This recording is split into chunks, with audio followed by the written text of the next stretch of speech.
Today on Newsbytes, mainstream media controlled by who? Will Putin face a second coup, and are Germans legalizing trans infants? Stick around for these bites and more, all on today's Newsbytes. Okay, real quick, India has become the first country to successfully land a spacecraft on the moon's south pole, with Chandrayaan-3 touching down earlier today. The South Pole is thought to contain deep craters with water ice that could be used for fuel, oxygen and drinking water, potentially enabling a future permanent moon base. Alright, here's the scoop. A private jet crashed outside Moscow, killing all on board. Russia's aviation authorities said that Prigozhin, who just returned from Africa, and top commander Dmitry Utkin of Russia's Wagner mercenary group were listed as passengers. 7 passengers and 3 crew members are reported to have died. Prigozhin's Wagner group led an apparent failed coup attempt against Russian leadership in June. Wagner-linked groups say Russia shot down the plane, and if the deaths are confirmed, will organize a second coup. The Russian FSB considers the incident a terrorist attack, but hours after, Belarusian media reported fighters from the Wagner group heading towards Russia. Visit Disclose.tv for live updates.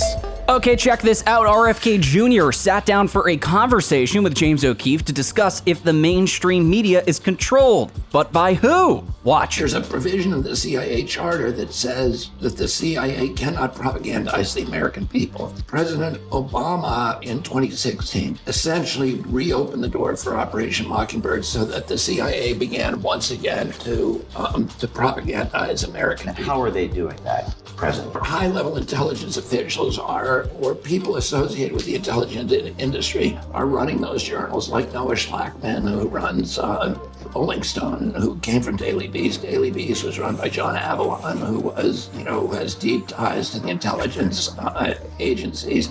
Operation Mockingbird was an operation to compromise American journalists. There were some 400 editors, journalists, the high-level people at those journals were working for the agency or had signed secrecy agreements with the CIA. And at CBS, ABC, NBC, after '75, when it all came out during the Church Committee hearings, the CIA promised that it would no longer compromise American journalists. It continued the program to compromise journalists all over the world, and today the CIA is the biggest funder of journalism in the world.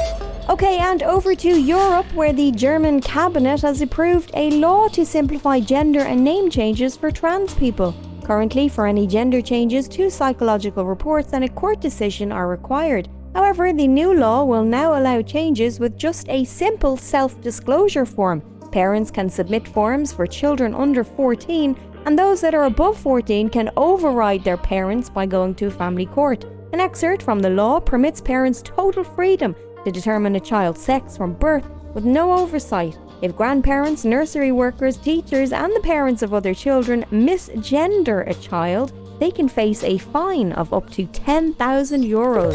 Alright, in case you missed it today, China's Xi Jinping had his translator of a decade stuffed into the doorway by South African bodyguards at a BRICS event after lagging behind and trying to catch up. Take a look.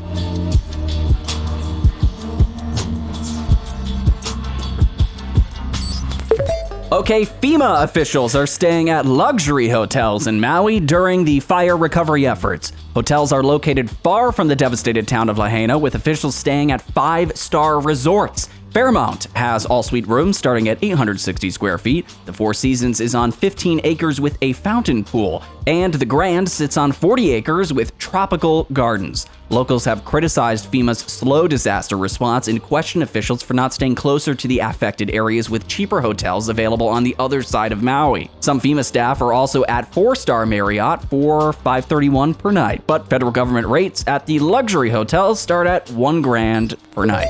Those are today's top bites. What did you think? All of today's stories are on our website at Disclose.tv. Subscribe, hit the bell, leave your comments below, and join us again tomorrow on Newsbytes.